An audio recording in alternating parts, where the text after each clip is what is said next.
आइए जानते हैं आज की प्रमुख अंतर्राष्ट्रीय खबरों को। उससे पहले एक नजर आज के हेडलाइंस पे। एकनाथ शिंदे पर कॉमेडियन कुणाल कामरा ने मारा जोक तो भड़की शिवसेना, होटल में की तोड़फोड़। गूगल से मदद, एंजाइटी का बहाना और डॉक्टर का नकली पर्चा। सौरभ की कातिल मुस्कान पर एक और खुलासा। सुशांत सिंह राजपूत की मौत पर मुंबई पुलिस का रवैया संदेहास्पद, बिहार के पूर्व डीजीपी का बड़ा दावा। बिहार में सीएम नीतीश कुमार की इफ्तार पार्टी में बड़ी संख्या में रोजेदार पहुंचे, कैमरा मोबाइल पर पाबंदी। राणा सांगा पर विवादित बयान का अखिलेश ने किया समर्थन, बीजेपी बोली। सीजीआई के निर्देश के बावजूद दिल्ली एचसी की सुनवाई लिस्ट में जस्टिस यशवंत वर्मा का नाम, नोटकांड की हो रही है जांच। रूस के साथ चल रही जंग पर लगेगा विराम, सऊदी अरब में अमेरिका और यूक्रेन के बीच बड़ी बैठक। एक मेयर की गिरफ्तारी से क्यों भड़क उठा तुर्की, 12 साल बाद सबसे बड़ा विरोध प्रदर्शन शुरू। आ गया सिकंदर, फैंस को ईदी देने को तैयार सलमान खान। और ऊंची दुकान फीके पकवान, इन 5 खिलाड़ियों ने डुबोई मुंबई इंडियंस की लुटिया। महाराष्ट्र में stand up comedian Kunal Kamra के एक शो के बाद बड़ा बवाल खड़ा हो गया। कॉमेडियन का शो मुंबई में जिस होटल में हुआ था, वहां पर शिवसेना के कार्यकर्ताओं ने खूब हंगामा किया और जमकर तोड़फोड़ की मचाई। दरअसल कामरा ने अपने शो में महाराष्ट्र के उप मुख्यमंत्री एकनाथ शिंदे पर तंज कसा था, जिसको लेकर यह पूरा बवाल खड़ा हुआ। कुणाल कामरा का वीडियो सोशल मीडिया पर काफी वायरल हो रहा है, जिसमें एकनाथ शिंदे को गद्दार बोलते हुए नजर आ रहे हैं। इससे शिव सैनिक भड़क गए। कॉमेडी शो के बाद शिवसेना कार्यकर्ता होटल यूनिकॉन्टिनेंटल के ऑडिटोरियम पहुंचे और वहां हंगामा कर खूब तोड़फोड़ की। उनकी मांग थी कि कामरा के खिलाफ एफआईआर दर्ज हो। बता दें कि कुणाल कामरा ने अपने शो में पीएम मोदी और अमित शाह पर भी तंज कसा है। मेरठ के सौरभ हत्याकांड में लगातार एक के बाद एक खुलासे होते चले जा रहे हैं और लगातार नई कहानियां निकलकर सामने आ रही हैं। ताजा खुलासा यह हुआ है कि मुस्कान ने सौरभ की हत्या करने की शातिराना साजिश रची थी। इसके लिए उसने डॉक्टर के पर्चे से छेड़छाड़ कर, यानी नकली पर्चे से मेडिकल स्टोर से दवाई खरीदी थी। इस मामले में मेरठ के एडिशनल एसपी आयुष विक्रम ने खुलासा करते हुए बताया कि मुस्कान और शाहिल नवंबर से सौरभ की हत्या करने की प्लानिंग कर रहे थे। 22 तारीख को मुस्कान ने 800 रुपए के 2 चाकू खरीदे और दुकानदार से मुर्गा काटने का नाम लेकर आई।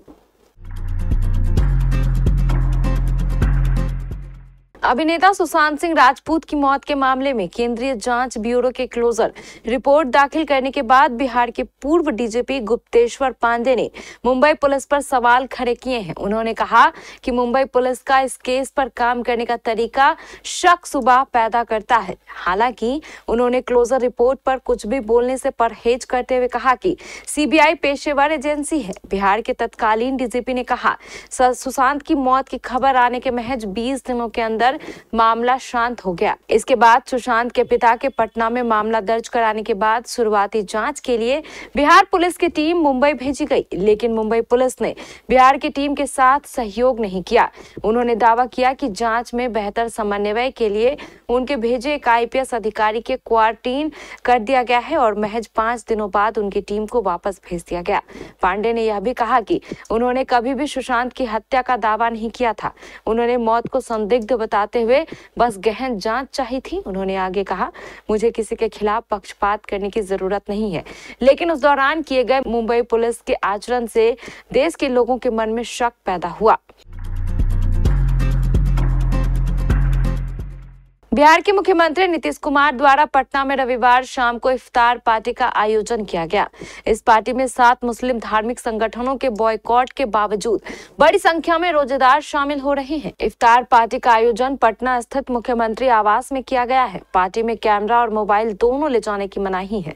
मुख्यमंत्री नीतीश कुमार द्वारा आयोजित इफ्तार पार्टी में शामिल होने के लिए पूर्व मंत्री मोनजीर हसन भी मुख्यमंत्री आवास पहुंचे हैं। मोनजीर ने बताया कि नीतीश कुमार ने मुसलमान के लिए सबसे ज्यादा काम किया है। प्रशांत किशोर के साथ रहना अब पुरानी बात हो गई। नीतीश कुमार अगर बुलाते हैं तो मैं जदयू में आऊंगा।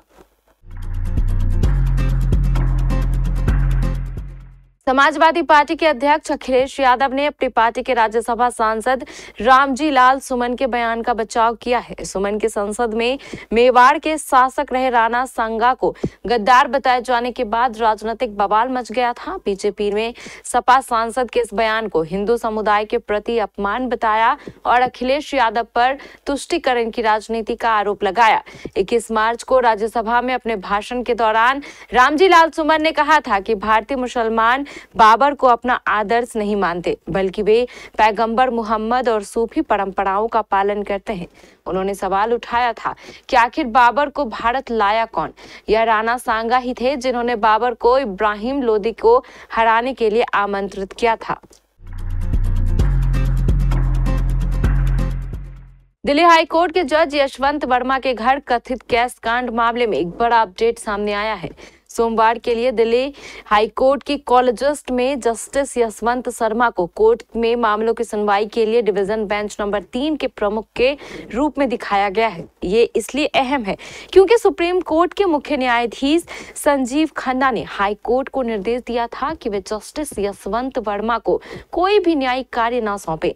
जब तक कोई फैसला नहीं आ जाता है तब तक उन्हें सुनवाई से दूर रखा जाए। हालांकि सोमवार को पोस्ट किए गए मामलों की सूची की कॉलेजिस्ट में उनका नाम अब भी शामिल है। हालांकि सूत्रों से पता चलता है कि सोमवार की कॉज लिस्ट 17 मार्च के रोस्टर के आधार पर तैयार की गई है, इसलिए जस्टिस वर्मा का नाम सूची में शामिल है। अमेरिका और यूक्रेन के अधिकारियों ने रविवार को सऊदी अरब में वार्ता शुरू की। इस बातचीत का उद्देश्य रूस के साथ चल रहे युद्ध में आंशिक युद्ध विराम पर बातचीत करना है। राष्ट्रपति डोनाल्ड ट्रंप 3 साल से चल रहे संघर्ष को समाप्त करने में महत्वपूर्ण प्रगति की उम्मीद कर रहे हैं। रविवार को शुरू हुई चर्चा ऊर्जा सुविधाओं और महत्वपूर्ण बुनियादी ढांचे की सुरक्षा के प्रस्तावों पर केंद्रित रही, जिसमें यूक्रेनी रक्षा मंत्री रुस्तम उमरोव ने यूक्रेनी प्रतिनिधि मंडल का नेतृत्व किया। सऊदी अरब में हुई यह बैठक अमेरिका द्वारा 24 मार्च को यूक्रेनी और रूसी प्रतिनिधियों के साथ अलग-अलग वार्ता करने की योजना के एक दिन बाद हुई है। तुर्की की एक अदालत ने रविवार 23 मार्च को राष्ट्रपति तैयप एर्दोगन के मुख्य राजनीतिक प्रतिद्वंदी और इस्तांबुल के मेयर इक्रेम इमामोगलू को भ्रष्टाचार के आरोपों में मुकदमा लंबित रहने तक जेल में डाल दिया। इसके बाद तुर्की में पिछले एक दशक से भी अधिक समय में देश के सबसे बड़े विरोध प्रदर्शन को शुरू हो गया है। इमामोगलू को जेल भेजने की कार्रवाई राजनीतिक और अलोकतांत्रिक बताते हुए आलोचना की गई है। आलोचना मुख्य विपक्षी दल, यूरोपीय नेताओं और सैकड़ों हजारों प्रदर्शनकारियों द्वारा की जा रही है। इमामोगलू 2019 में इस्तांबुल के मेयर चुने गए और पिछले साल भी इस पद के लिए हुए चुनाव में उन्हें जीत मिली। इस्तांबुल तुर्की का सबसे बड़ा शहर है। यहाँ की आबादी लगभग 1.6 करोड़ है और यह देश का व्यापार केंद्र है। यहाँ का चुनाव जीतकर 53 साल के इमामोगलू तुर्की की राजनीति में राष्ट्रपति एर्दोगन के 1 नंबर प्रतिद्वंदी बन गए हैं। फाइनली फैंस का इंतजार खत्म हो ही गया। सिकंदर फिल्म का ट्रेलर रिलीज हो गया है। ट्रेलर देख सलमान खान के चाहने वाले क्रेजी हो गए हैं।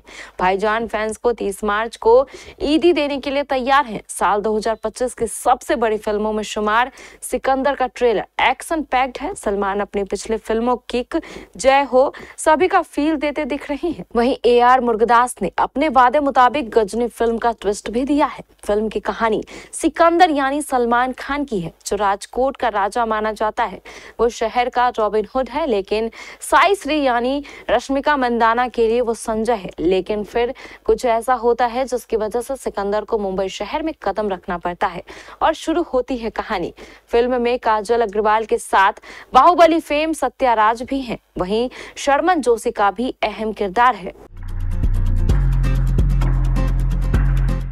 IPL 2025 के तीसरे मैच में मुंबई इंडियंस की टीम को चेन्नई सुपर किंग्स ने 4 विकेट से हरा दिया। इस मैच में पहले बल्लेबाजी करने मुंबई इंडियंस की टीम आई और उसने 9 विकेट खोकर बोर्ड पर 155 रन लगाए।